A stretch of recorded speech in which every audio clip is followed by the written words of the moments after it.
नमस्कार। वापस से हम आ गए अपने 100 डेज चैलेंज की CGPSC प्रीलिम्स की तैयारी वाले इस सीरीज में।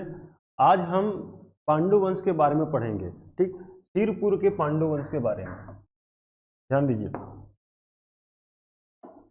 पांडु वंश के बारे में हमको डिटेल से पढ़ना है।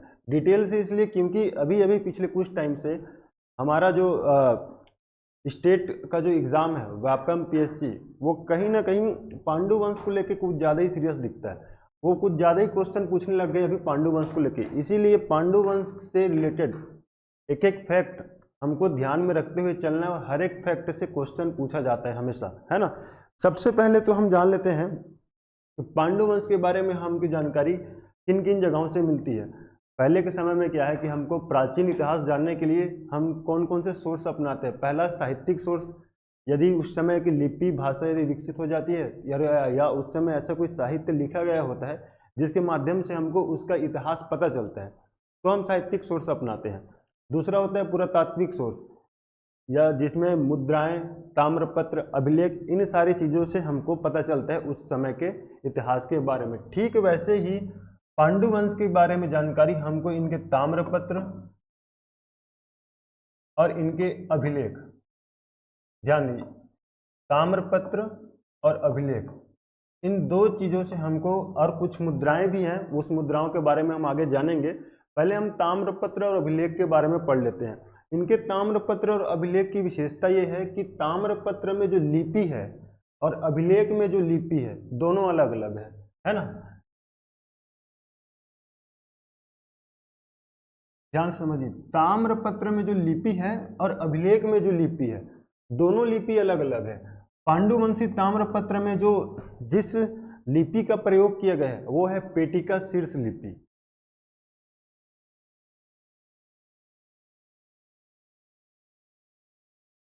पेटिका शीर्ष लिपि, है ना।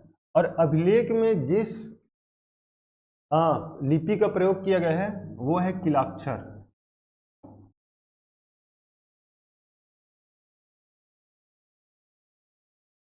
ये दोनों में डिफरेंस है। तो ऐसा क्वेश्चन पूछ सकता है कि पांडुवंशी ताम्रपत्र किस लिपि में है, तो पेटिका शीर्ष लिपि। अभिलेख किस लिपि में पूछेगा, तो किलाक्षर लिपि। ये चीज़ हमको जानना जरूरी है क्योंकि डिटेल में अब क्वेश्चन कर रहे हैं PSC। कभी गिल्ली डंडे में गिल्ली का साइज पूछ देता है, तो ये तो फिर कॉमन सी चीज़ है, इसको तो पूछेगा ही। ठीक, अब पढ़ते हैं हम आगे। अभिलेख को लेकर के एक और फैक्ट ये है कि इसका जो अभिलेख है इस वंश का एक अभिलेख हमको मिलता है खरौद से। ठीक, जो भी ताम्रपत्र या जो भी अभिलेख जिस स्थान पे मिलेगा, उस अभिलेख और उस ताम्रपत्र को उस स्थान के नाम से हम जानते हैं। जैसे कि खरौद में जो अभिलेख मिला तो उसको हम खरौद अभिलेख, आरंग में कोई ताम्रपत्र मिलेगा तो आरंग ताम्रपत्र। ठीक वैसे ही पांडु वंश का एक अभिलेख मिला हमको खरौद में, और ये जो खरौद में मिला हुआ अभिलेख है ये पांडु वंश का सबसे पुराना या सबसे प्राचीन अभिलेख है। ध्यान में रखिए, पांडु वंश का सबसे पुराना या सबसे प्राचीन अभिलेख तो खरौद अभिलेख। इतना चीज समझ में आया क्या पांडु वंश के ताम्रपत्र अभिलेख और उनसे रिलेटेड लिपि के बारे में। ठीक, अब हम थोड़ा सा शासकों के बारे में पढ़ेंगे कि पांडु वंश की आखिर पांडु वंश आया कहाँ से, बना कहाँ से, इसके बारे में हम पढ़ेंगे, है ना। सबसे पहले हम चले जाएंगे शासक इंद्रबल के बारे में। इंद्रबल,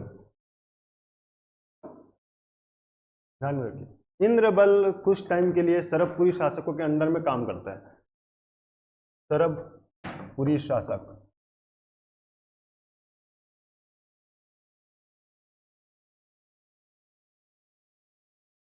इसके अंडर में इंद्रबल काम कर रहा है। धीरे धीरे इंद्रबल इन सरबपुरी शासकों का पूरा विश्वास जीत लेता है और यहाँ पे एक मंत्री दरबार में बहुत अच्छा पद में चला जाता है। पद का नाम रहता है सर्वाधिकारीकर्ता।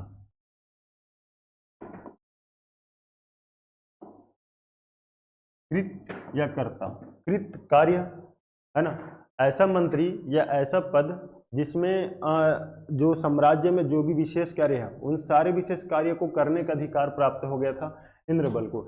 इंद्रबल को बनना था राजा, तो राजा बनना था, तो इसने मौका पा करके आने वाले टाइम में इसी सरकपुरी शासक की हत्या करेगा और पांडु वंश की नींव रखेगा। उसके बारे में हम आगे पढ़ेंगे। पहले हम ये जान लेते हैं कि सरकपुरी शासक के में जब ये था तो किस पद में था? सर्वाधिकारी कर्ता पद में था। ठीक है, ये पद आपको नहीं भूलना। शॉर्ट में कहूं तो महामंत्री, है ना।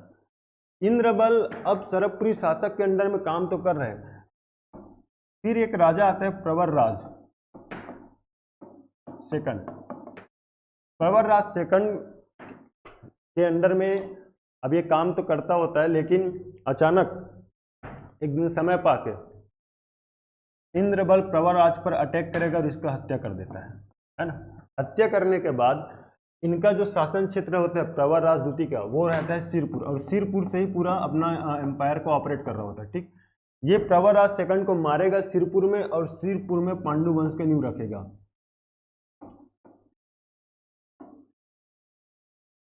ठीक, इंद्रबल प्रवरराज को मारेगा, मारने के बाद सिरपुर में पांडु वंश का नींव रखेगा। तो छत्तीसगढ़ में पांडु वंश का नींव रखने वाला पहला व्यक्ति कौन था? तो इंद्रबल। या छत्तीसगढ़ में पांडु वंश के वास्तविक संस्थापक पूछे तो ध्यान में रखिएगा, उसका आंसर आपको लेना है इंद्रबल। शासक बन गया। अब शासक बन गया तो ये अपने नाम से एक शहर बसाता है, नाम है इनका इंद्रबल, और अपने नाम से एक शहर बसाएगा। ठीक, शहर का नाम है इंद्रपुर। इंद्रबल जांजगीर में अपने नाम से एक शहर बसाता है, शहर का नाम है इंद्रपुर। ये वही इंद्रपुर है जिसको आज हम वर्तमान में खरौद के नाम से जानते हैं। ठीक, खरौद। तो ऐसा क्वेश्चन पूछता है कि खरौद को किसने बसाया था, या खरौद को जो खरौद का पांडुवंशी शासनकाल में क्या नाम था, ऐसा भी क्वेश्चन पूछता है। ध्यान में रखिए, पांडुवंशी शासनकाल में खरौद का नाम था इंद्रपुर, है ना, और इसको बसाने वाला शासक था इंद्रबल। इतना चीज समझ में आया होगा आपको। ठीक, ये हो गए कुछ पांडु वंश को लेके कुछ हिस्ट्री। अब हम आगे जाते हैं इंद्रबल से आगे। एक मिनट, इसी में बन जाएगा वो। इंद्रबल के 4 बेटे होते हैं, नन्नराज, सूरबल, ईशान देव और भवदत्त। इंद्रबल के कुल 4 बेटे होते हैं। सबसे बड़ा बेटा उसमें होता है नन्नराज। नन्नराज को जब सिरपुर का शासक बनाया जाता है या उत्तराधिकारी बनाया जाता है, तो नन्नराज अपने भाइयों को, बाकी जो 3 भाई है उनको अलग अलग क्षेत्र देकर अपने शासन चलाने के लिए पूरा सबको अलग अलग क्षेत्र बांट देता है और सबको मंडलाधिपति का उपाधि देता है। ठीक, यहाँ तक तो ठीक है। ईशान देव को मिलता है खरौद वाला क्षेत्र। ईशान देव को शासन करने के लिए मिलता है खरौद वाला क्षेत्र। देखिए, ईशान देव और इंद्रबल दोनों में कंफ्यूज रहता है। शासन क्षेत्र मिलता है खरौद का ईशान देव को, ठीक, लेकिन बसाया कौन होता है उसको? इंद्रबल। ईशान देव को जब खरौद का शासन क्षेत्र मिलता है तो वहां पे वो एक मंदिर बनवाता है। उस मंदिर का नाम है लक्ष्मणेश्वर मंदिर। ठीक, मंदिर बनाएगा, उस मंदिर का नाम है लक्ष्मणेश्वर मंदिर। खरौद का लक्ष्मणेश्वर मंदिर का निर्माण कौन सा पांडुवंशी शासक ने कराया था, ऐसा क्वेश्चन बनेगा या बनता ही है। तो आपको ध्यान में रखना है, ईशान देव। पांडुवंशी शासक लक्ष्मण मंदिर भी बनवाए हैं और लक्ष्मणेश्वर मंदिर भी बनवाए हैं, तो दोनों में आपको कंफ्यूज नहीं होना है। लक्ष्मणेश्वर मंदिर पूछ रहा है तो मतलब वो खरौद वाला लक्ष्मणेश्वर मंदिर का बात कर रहा है, सिरपुर का लक्ष्मण मंदिर नहीं। ठीक, अब इस लक्ष्मणेश्वर मंदिर में एक परंपरा चलता है, यह चलता था, यहाँ पे लगभग 1 लाख चावल चढ़ाने की परंपरा थी, और छत्तीसगढ़ी में हम चावल को बोलते हैं चाऊ, है ना। 1 लाख चावल चढ़ाने की परंपरा थी। ठीक, तो इस परंपरा के कारण इस लक्ष्मणेश्वर मंदिर को लाखा चाउर मंदिर का नाम से भी जाना जाने लगा। तो क्वेश्चन ऐसा पूछता है, लक्ष्मणेश्वर मंदिर नहीं देगा आपको, वो बोल देगा कि लाखा चाउर मंदिर का निर्माण करता कौन है। तो ध्यान में रखिए, लक्ष्मणेश्वर मंदिर का दूसरा नाम ही लाखा चाउर मंदिर है। ठीक, तो इतना चीज समझ में आया आपको। पांडुवंश, सरबपुरी शासक इंद्रबल जो है सरबपुरी शासक के अंडर में काम करता था। वहां पे उन्हें एक पद मिला, पद का नाम है सर्वाधिकारीकृत या महामंत्री। ठीक, इंद्रबल प्रवरराज सेकंड को मारेगा या उसका हत्या करेगा, और हत्या करने के बाद सिरपुर में पांडु वंश का नींव रखेगा। तो छत्तीसगढ़ में पांडु वंश का वास्तविक संस्थापक कौन है? तो इंद्रबल। ठीक, अच्छा, सिरपुर में अपना पांडु वंश का नींव रखते हैं, साथ ही साथ सिरपुर को अपना राजधानी भी बनाता है। ठीक, क्वेश्चन ऐसा भी पूछता है ना कि पांडुवंशी शासकों की राजधानी क्या थी? ध्यान में रखिए, सिरपुर में पांडुवंश का नींव रखेगा और अपना राजधानी सिरपुर को बसाता है। ठीक, और अपने नाम से इंद्रपुर नाम का शहर बसाता है, और जिसको आने वाले टाइम में हम खरौद के नाम से जानते हैं वर्तमान में। ये खरौद बंटवारे में मिलता है ईशान देव को। ईशान देव इस खरौद में एक फेमस मंदिर लक्ष्मणेश्वर मंदिर का निर्माण कराता है, क्योंकि अब यहाँ पे एक परंपरा है 1 लाख चावल चढ़ाने का। लाखों चावल, छत्तीसगढ़ी में चावल को हम बोलते हैं चाउर, लाखों चावल चढ़ाने के कारण इस मंदिर का नाम लाखा चाउर पड़ा है ना। तो लाखा चाउर मंदिर का निर्माण करता ईशान देव। यदि ऐसा पूछे तो कंफ्यूज नहीं होना, लक्ष्मणेश्वर मंदिर और लाखा चाउर मंदिर दोनों सेम है। ठीक, अब हम चलिए एक आध क्वेश्चन सॉल्व करते हैं इस पांडु वंश को लेकर के।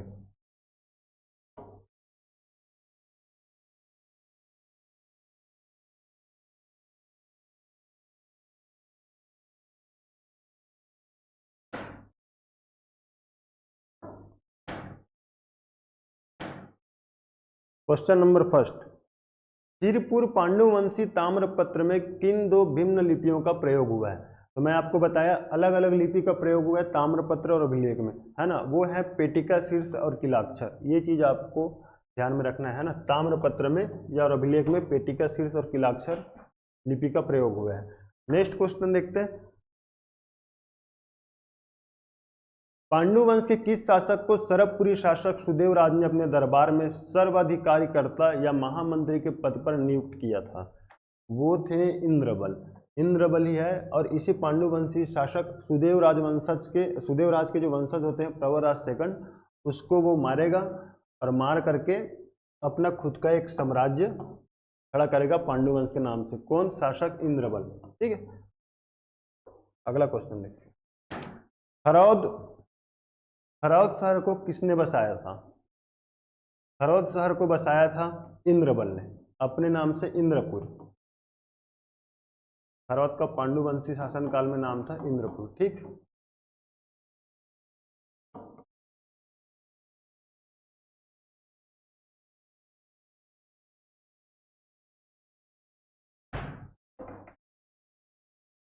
निम्न में से लाखा चाउर मंदिर को किस नाम से जाना जाता है, या लाखा चाउर मंदिर के नाम से जाना जाता है? लक्ष्मणेश्वर मंदिर, लक्ष्मण मंदिर, भोरमदेव, राजूल। देखिए, कंफ्यूज करने के लिए आपको लक्ष्मण मंदिर देगा, है ना, लेकिन लक्ष्मण मंदिर नहीं, आपको आंसर लेना है लक्ष्मणेश्वर मंदिर। लक्ष्मण मंदिर है सिरपुर में और लक्ष्मणेश्वर मंदिर है खरौद में। ठीक, कौन है कि क्यों बसाया मैं आपको बता चुका हूँ पहले।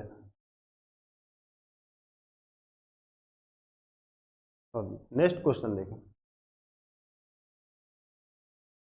पांडुवंशियों का दक्षिण कोसल से प्राप्त सबसे पुराना अभिलेख बताइए।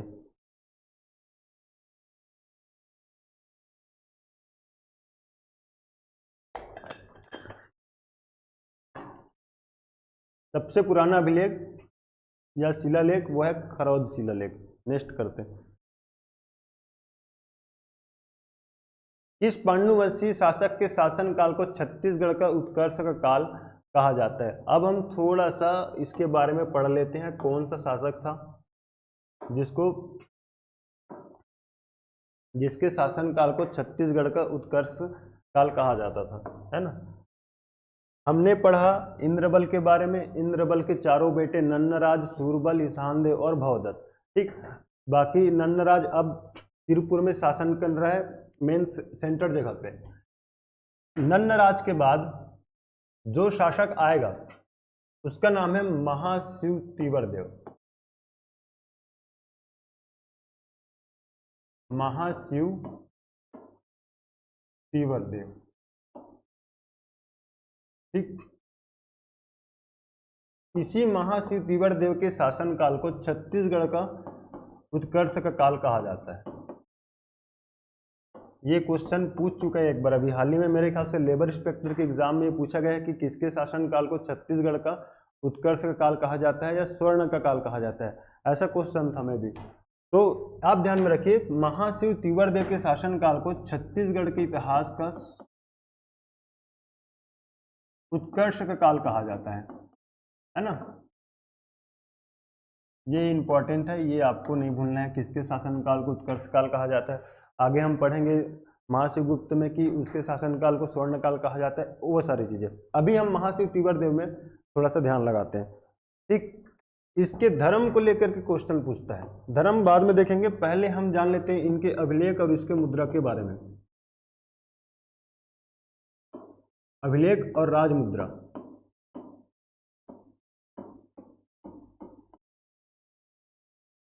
करेंसी, है ना। क्या होता है कि जब प्राचीन समय में कोई शासक या कोई भी व्यक्ति जब राजा बनता था तो अपने नाम से कोई शहर बसाता था, कोई मंदिर बनवाता था, तो कोई उपाधि धारण करता था, तो कोई अपने राजमुद्रा में कोई स्पेशल साइन एंड स्पेशल चिन्ह बनवाता था।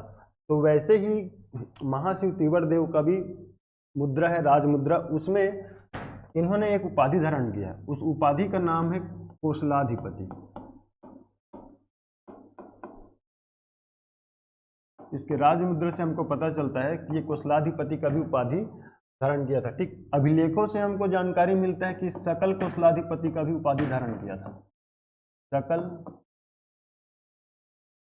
कोसलाधिपति। ध्यान में रखिए, दोनों एक एक बार पूछ चुका है क्वेश्चन, दोनों क्वेश्चन पूछ चुका है कि किस पांडुवंशी शासक ने कोसलाधिपति का उपाधि धारण किया था या सकल कोसलाधिपति का उपाधि धारण किया था। अब थोड़े से डीप में जाके क्वेश्चन पूछ रहे हैं, हो सकता होगा ऐसा पूछ दे कि महाशिव तीवर देव को अभिलेखों में कौन सा उपाधि वर्णित है या उनके राजमुद्रा में उनके लिए कौन सा उपाधि वर्णित है, ऐसा भी क्वेश्चन बन सकता है। तो ध्यान में रखिए, अभिलेख में बोला गया है सकल कोसलाधिपति, राजमुद्रा में बोला गया है कोसलाधिपति। ठीक, इसकी राजमुद्रा की एक और विशेषता है, इसके राजमुद्रा में गरुड़ का चिन्ह मिलता है। ठीक, गरुड़ का चिन्ह मिलेगा आपको राजमुद्रा में। ऐसा पूछता है क्वेश्चन कि किस पांडुवंशी शासक के राजमुद्रा में गरुड़ का चिन्ह मिला है। ध्यान में रखिए, महाशिव तीवर देव। अब हम आते हैं इसके धर्म को लेकर के कि इसका धर्म, ये कौन से धर्म का उपासक था।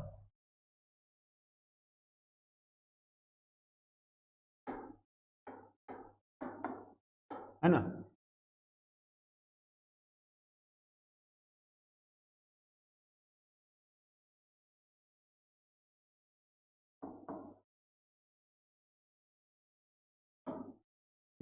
ये कौन से धर्म का उपासक था। जितने भी पांडुवंशी शासक हुए वे ज्यादातर वैष्णव धर्म से ही थे और महाशिव तीवर देव भी वैष्णव धर्म से ही संबंधित था। ध्यान में रखिए, तीवर देव वैष्णव धर्म से संबंधित। अब ये क्वेश्चन पूछा क्यों होगा कि इसका ये धर्म कौन सा है, उसके पूछने के पीछे कारण आप समझिए। इस पांडुवंशी शासकों में एक और शासक होता है जिसका नाम है महाशिवगुप्त, है ना। और ये महाशिवगुप्त जो है शैव धर्म से था। नाम देखिए, महाशिव तीवर देव, महाशिव तीवर देव और महाशिवगुप्त, इसी में कंफ्यूजन रहता है, शिवगुप्त है कि तीवर देव है ना।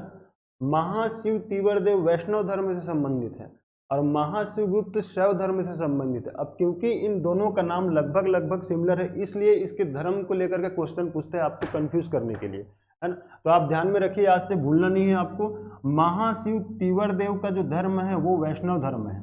पूरे पांडुवंशी शासकों में ये एक अकेला शासक ये जो शैव धर्म को एक्सेप्ट करता है या शैव धर्म को फॉलो करता है, ठीक, वो है महाशिव गुप्त। इतना चीज आपको पढ़ना है महाशिव तीवर देव के बारे में। समझ में आया क्या। इसके शासनकाल को छत्तीसगढ़ का उत्कर्ष काल कहा जाता है। इनके अभिलेख और राजमुद्रा से हमको किसकी जानकारी मिलती है, तो इसकी उपाधि के बारे में हमको पता चलता है कि कौन सा उपाधि धारण किया था। ठीक, अभिलेख से जानकारी मिलता है कि सकल कोसलाधिपति का उपाधि धारण किया था। राजमुद्रा से हमको पता चलता है कि कोसलाधिपति का उपाधि धारण किया था। साथ ही साथ इसके करेंसी में जो शाइन है वो गरुड़ का है। ठीक, उसके बाद इसको धर्म के लेके क्वेश्चन बनता है, तो धर्म इसका वैष्णव है। शैव धर्म, आप कंफ्यूज मत होना, महाशिव गुप्त था शैव धर्म से, ठीक। महाशिव तीवर देव का जो धर्म था वो ये वैष्णव धर्म से था, ठीक। अब थोड़ा सा इसके बारे में और कुछ बातें जान लेते हैं, है ना।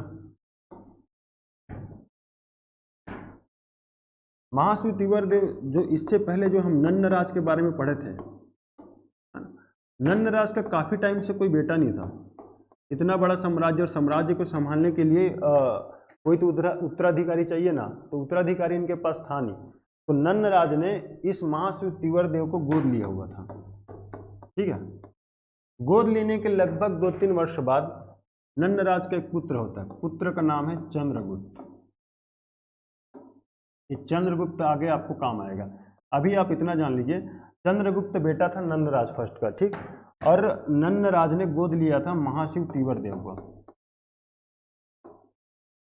फिर उसके मैंने आपको बता दिया कि इसने अपने शासनकाल में क्या क्या किया, क्या नहीं किया, ठीक।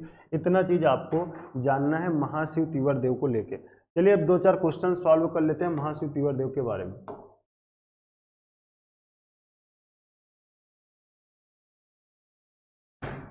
क्वेश्चन नंबर फर्स्ट, इस पांडुवंशी शासक के शासन काल को छत्तीसगढ़ का उत्कर्ष काल कहा जाता है। मैं भी बताया आपको, महाशिव तीवर देव के शासन काल को छत्तीसगढ़ का उत्कर्ष काल कहा जाता है, ठीक। महाशिव गुप्त बालार्जुन के शासन काल को छत्तीसगढ़ के इतिहास का स्वर्ण काल कहा जाता है, गोल्डन ईयर, ठीक है, गोल्डन ईयर। और इनके शासन काल को छत्तीसगढ़ के इतिहास का उत्कर्ष काल कहा जाता है। ये कंफ्यूज नहीं होना है, पांडु वंश के बारे में हमको हर एक चीज डिटेल से पढ़ना है, हर एक चीज, कहीं से भी क्वेश्चन पूछता है और हर एक एग्जाम में पूछता है। पांडु वंश को नहीं पढ़ना मतलब सीधा सीधा आप अपना 2 से 3 नंबर माइनस कर रहे हो, है ना। इसीलिए इसको बारीकी से पढ़ना है। नेक्स्ट क्वेश्चन देखते हैं हम, महाशिव तीवर देव किस धर्म के अनुयायी थे? तो वो वैष्णव धर्म से थे। बताया महाशिव तीवर देव वैष्णव धर्म, महाशिव गुप्त शैव धर्म से, ठीक। महाशिव तीवर देव के राजमुद्रा में कौन सी उपाधि वर्णित है? देखिए क्वेश्चन क्या पूछ रहा है, राजमुद्रा, अभिलेख नहीं। तो मैं आपको बताया अभिलेख और राजमुद्रा दोनों में इनके अलग अलग उपाधि वर्णित है। राजमुद्रा में इन्हें कोसलाधिपति बोला गया है, ठीक, और अभिलेख में बोला गया है सकल कोसलाधिपति। उपाधि ये दोनों धारण करता है, सकल कोसलाधिपति और कोसलाधिपति। लेकिन ये सब बातें हमको कहाँ से पता चलता है? एक तो उसके राजमुद्रा, दूसरा उसके अभिलेख से, ठीक। ध्यान में रखिए, राजमुद्रा में कोसलाधिपति का उपाधि धारण किया।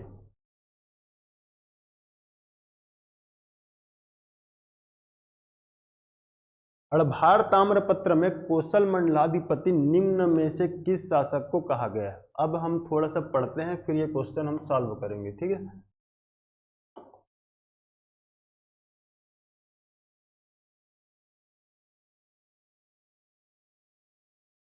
चलिए,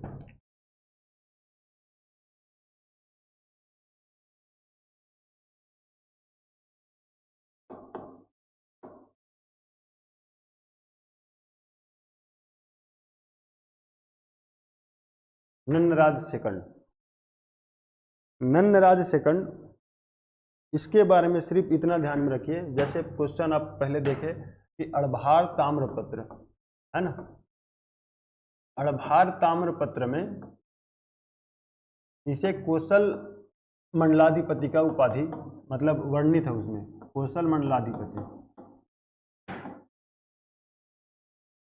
बस इतना ध्यान रखिए, उपाधि से क्वेश्चन पूछा जाता है, बस कोसल मंडला,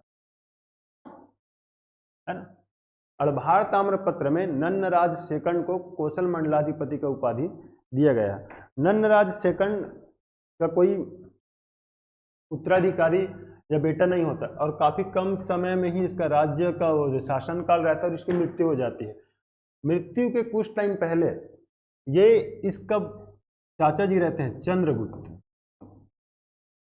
है ना, वही चंद्रगुप्त जो भी जिसके बारे में आपको थोड़ा देर पहले बताया। पूरे पांडु वंश का जो साम्राज्य है उसका उत्तराधिकारी बनाता है चंद्रगुप्त को, ठीक। चंद्रगुप्त का एक बेटा होता है हर्षगुप्त। यहां से हमको बहुत बारीकी से पढ़ते हुए चलना है, हर्षगुप्त से, है ना, हर्षगुप्त से हमको बहुत बारीकी से पढ़ते हुए चलना है। देखो एक मिनट,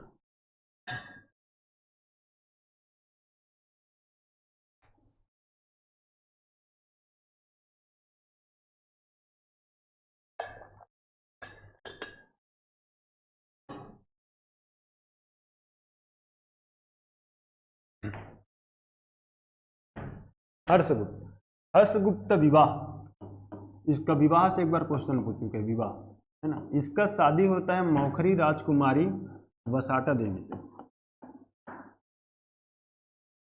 ठीक, मौखरी राजवंश की राजकुमारी होती है।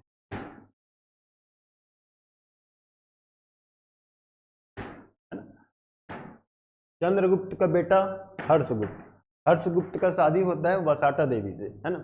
अब इन दोनों के एक पुत्र होता है, पुत्र का नाम है महाशिवगुप्त, महाशिवगुप्त। कुछ टाइम के लिए हम महाशिवगुप्त को थोड़ा सा शांत रख देते हैं और हम पढ़ते हैं वसाटा देवी के बारे में। वसाटा देवी के साथ जब विवाह होता है हर्षगुप्त का, तो हर्षगुप्त का अचानक निधन हो जाता है ना। अब अचानक निधन होता है तो वसाटा देवी ये सोचती है कि अपने पति के याद में मैं एकांत मंदिर का निर्माण करवाऊंगी, ऐसा वो सोचती है, ठीक है। तो अब निर्माण, अब खुद तो जाके बनाएंगे नहीं, कोई ना कोई शिल्पीकार वास्तुकार आएगा ना जी। तो वसाटा देवी एक शिल्पीकार को बुलाते हैं, उसका नाम है केदारनाथ,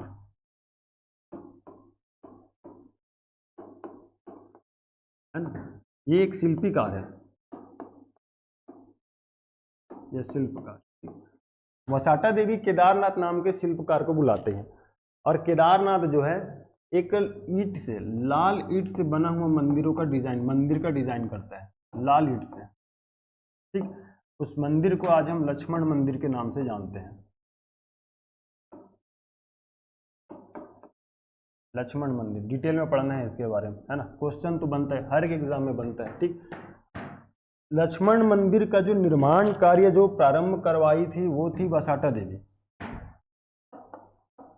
निर्माण, है ना, निर्माण कार्य जो प्रारंभ करवाई थी वो थी वसाटा देवी। निर्माण कार्य पूरा करवाने वाला शासक था महाशिवगुप्त बालार्जुन, वसाटा देवी का बेटा। अभी उसको थोड़ा सा साइड रख देते हैं, हम ये अभी लक्ष्मण मंदिर के बारे में पढ़ते हैं। लक्ष्मण मंदिर वसाटा देवी अपने पति हर्षगुप्त के याद में बनवा रही है। पूछ भी सकता है ऐसा क्वेश्चन, लक्ष्मण मंदिर को किसके याद में बनाया गया था? तो आपको राजा हर्षगुप्त का नाम नहीं भूलना है ना। बनाने निर्माण कार्य प्रारंभ कराने वाली थी उसकी रानी वसाटा देवी, ठीक। शिल्पकार थे केदारनाथ, लक्ष्मण मंदिर के जो डिजाइनर थे, जो शिल्पकार थे केदारनाथ, उन्होंने ऐसा कहा कि क्यों नहीं इस मंदिर को लाल ईंटों से बनाया जाए, ठीक। तो लाल ईंटों से बना हुआ मंदिर है लक्ष्मण मंदिर। अब हम कुछ देखते हैं, शिल्पकार केदारनाथ कहता है कि इस मंदिर को हम लाल ईंट से बनाएंगे और दूसरा बनाएंगे हम इसको नागर शैली में।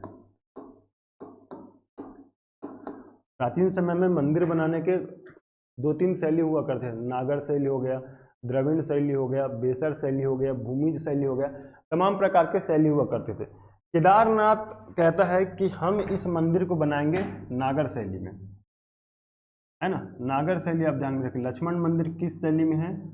नागर शैली में, ठीक। और यार नागर शैली में इस मंदिर को बनाता है। मंदिर बनता है, बेहद खूबसूरत मंदिर होता है। एक अंग्रेज होता है एल्डर एडविन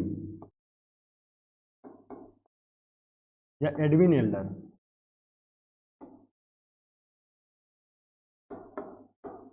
एल्डर एडविन या एल्विन एल्डर, है ना। उसने इस लक्ष्मण मंदिर को ताजमहल से तुलना की है। लक्ष्मण मंदिर का तुलना ताजमहल से की है। कौन व्यक्ति है जो लक्ष्मण मंदिर का तुलना ताजमहल से की है? तो एडविन एल्डर का नाम आपको नहीं भूलना है, ठीक है। इसके बाद हम, ये तो हो गया लक्ष्मण मंदिर के बारे में कुछ जानकारियाँ, ठीक। बनाने वाली या निर्माण कार्य प्रारंभ कराने वाली शासिका थी वसाटा देवी, ठीक। इसका जो शिल्पीकार का नाम है केदारनाथ। कि लक्ष्मण मंदिर बना किससे? तो लाल ईंटों से बना हुआ है ना। इसका जो शैली है वो शैली है नागर शैली। और इस लक्ष्मण मंदिर की तुलना ताजमहल से करने वाला व्यक्ति का नाम है एल्डर एडविन। इतना चीज आपको समझ में आया क्या? ठीक, अब हम 2-4 क्वेश्चन सॉल्व करेंगे। तो चलिए फिर स्टार्ट करते हैं क्वेश्चन सीरीज।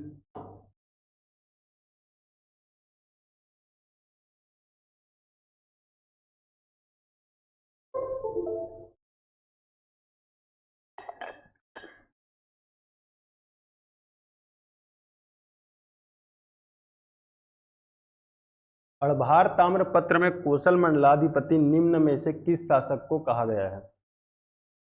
मैं बताया आपको, अड़भार ताम्रपत्र में नन्नराज सेकंड को कौशल मंडलाधिपति का उपाधि दिया गया है। ठीक, नेक्स्ट क्वेश्चन देखते हैं।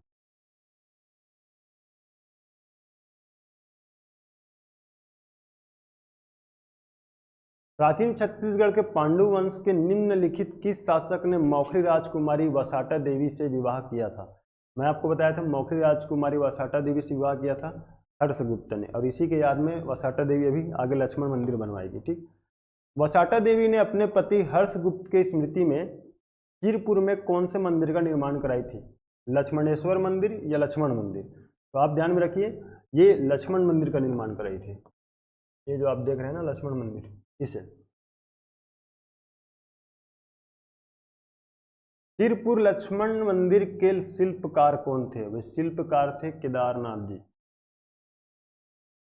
अच्छा, एक चीज आप जान लीजिए, ये जो ईशान है, ईशान, ये महाशिवगुप्त का राजकीय कवि है।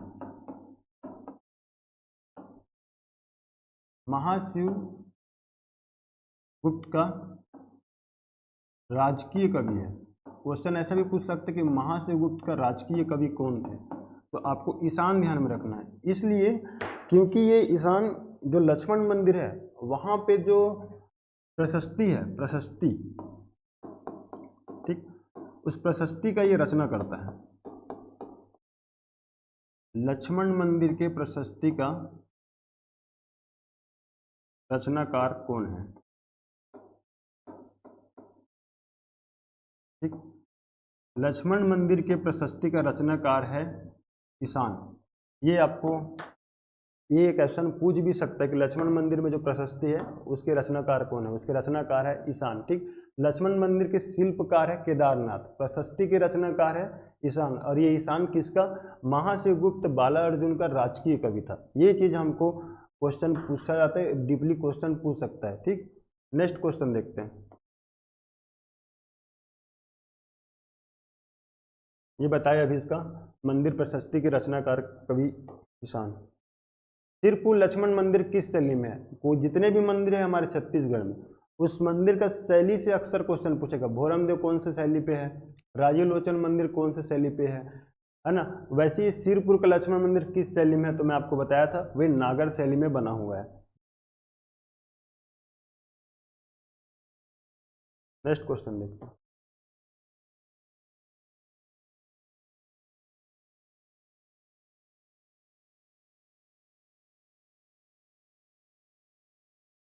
महाशिवगुप्त बालार्जुन का शासनकाल कहलाता है। अब हम महाशिवगुप्त बालार्जुन के बारे में पढ़ लेते हैं, उसके बाद इससे रिलेटेड जितने भी क्वेश्चन हैं इस शासक से रिलेटेड, उसके बारे में हम वो सारे क्वेश्चन हम सॉल्व करेंगे। ठीक,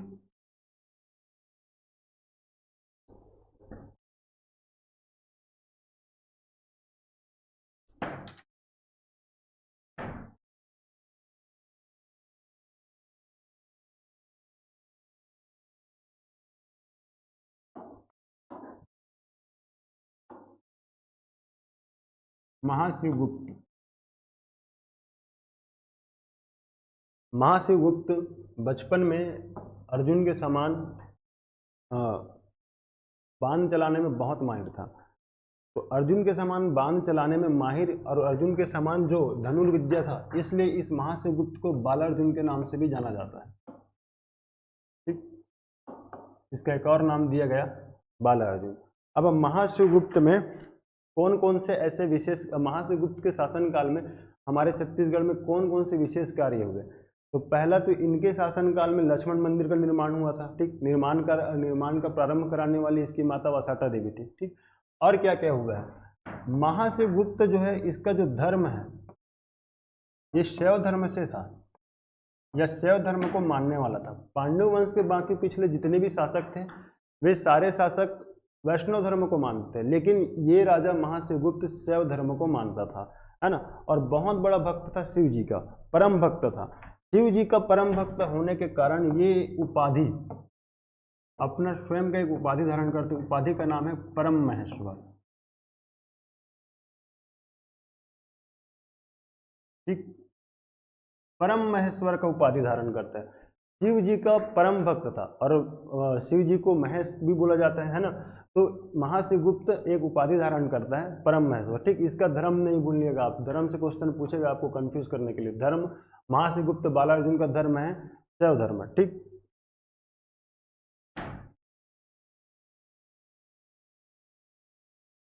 इनके शासन काल में बौद्ध, वैष्णव और शैव सभी धर्म का विकास हुआ था। ये सभी धर्मों को लेकर लिबरल था, उदारवादी था। ये मतलब ऐसा अपने शासन काल में सभी धर्मों को ये संरक्षण दिया था। बौद्ध धर्म को संरक्षण दिया था, इसके बारे में हमको कैसे जानकारी पता चलता है, तो इसके शासन काल में एक चीनी यात्री आता है ना, चीनी यात्री। उस यात्री का नाम है हेनसांग। हेनसांग किसके शासन काल में सिरपुर का यात्रा किया था, ऐसा क्वेश्चन पूछा जाता है। 639 ईस्वी की बात है। हेनसांग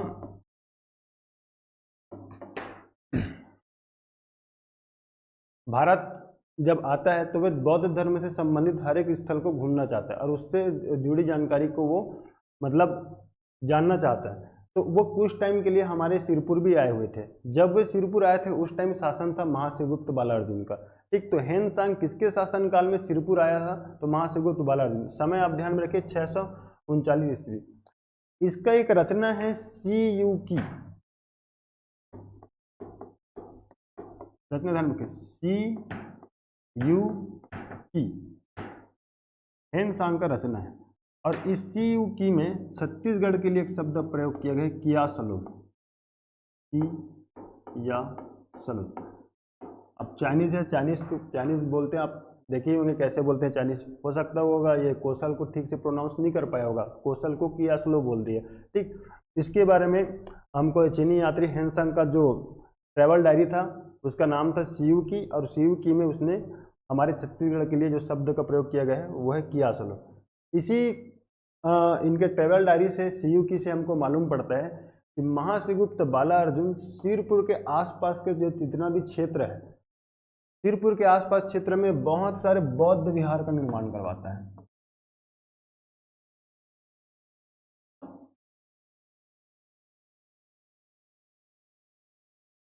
ठीक। महाशिवगुप्त सिरपुर के आसपास वाले क्षेत्रों में बहुत सारे बौद्ध विहार का निर्माण करवाता है। ये चीज आपको ध्यान में रखिए। पूछता है कि सिरपुर के आसपास पांडु वंश के कौन सा शासक सिरपुर के आसपास में काफी सारे बौद्ध विहार का निर्माण कराया। ध्यान में रखिए महाशिवगुप्त, इसी के शासन काल में बौद्ध विहार सिरपुर में थोड़ा सा बौद्ध धर्म का एक केंद्र बना हुआ था, ठीक। विहार बनाता है। चीनी यात्री हेनसांग भी इनके शासन काल में यात्रा करता है, ठीक। और क्या, वैष्णव धर्म को लेकर क्या, तो लक्ष्मण मंदिर बनवाया था, लक्ष्मण मंदिर का निर्माण कार्य पूरा करवाया, ठीक। अब क्योंकि महाशिवगुप्त शिव जी के बहुत बड़े भक्त थे और शैव धर्म के अनुयायी थे, तो बहुत सारे शिव, लगभग 22 शिव मंदिर का निर्माण करवाया है। उसमें से जो शिव मंदिर जो हमारे काम का है हम उसके बारे में पढ़ेंगे। सिरपुर में ये बनाते हैं गंधेश्वर महादेव मंदिर, गंधेश्वर महादेव मंदिर, ठीक। और साथ ही साथ बलौदा बाजार में एक मंदिर है सिद्धेश्वर महादेव मंदिर।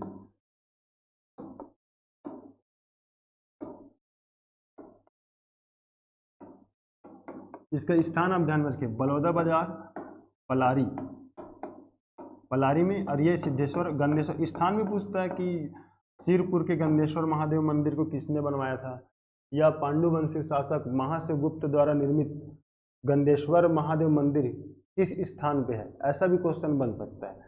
गंधेश्वर महादेव मंदिर सिरपुर, है ना, सिद्धेश्वर महादेव मंदिर पलारी, 2-4 और भी मंदिर हैं, उसको आप पढ़ लीजिएगा। मैं जो इम्पोर्टेंट है आपको वो सारी चीज़ें आपको बता दिया। इसके शासनकाल को छत्तीसगढ़ के स्वर्णकाल कहा जाता है, बताया था भी थोड़ी देर पहले, है ना। तो इतना चीज़ आपको पांडु वंश को लेके पढ़ना है।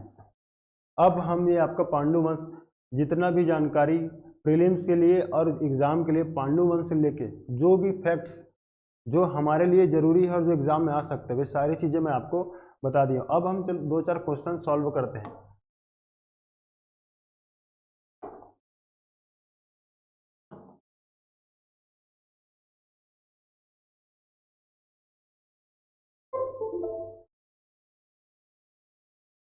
महाशिवगुप्त बालार्जुन का शासनकाल कहलाता था, देखिए इसका शासनकाल कहलाता था स्वर्णकाल।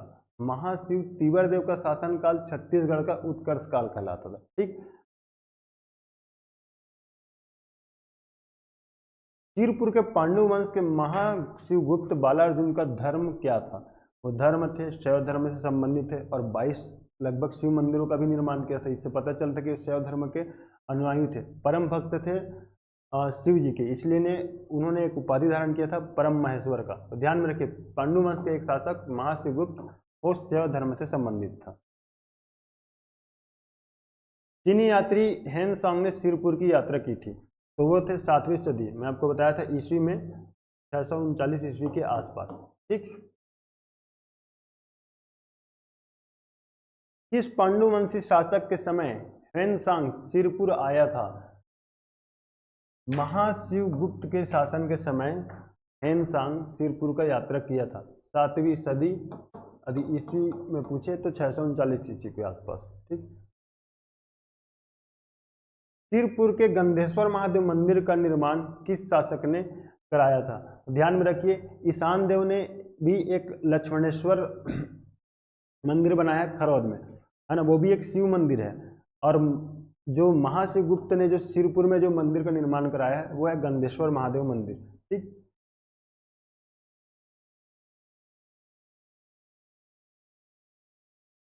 एक चीज और आप ध्यान में रखिए, वसाटा देवी ने जिस लक्ष्मण मंदिर का निर्माण कार्य प्रारंभ कराई थी, है ना, उस मंदिर में जो प्रतिमा है वो प्रतिमा विष्णु जी का है,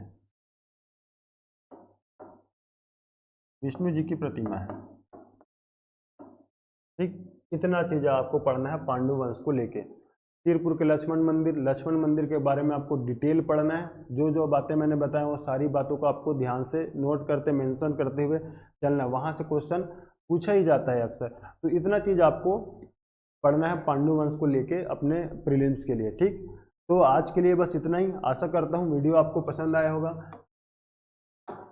कोशिश करते हैं कि जल्द से जल्द ये जो छत्तीसगढ़ का जो प्राचीन इतिहास है उस प्राचीन इतिहास को हम जल्दी से खत्म करके मध्यकालीन इतिहास हम प्रारंभ करेंगे, ठीक।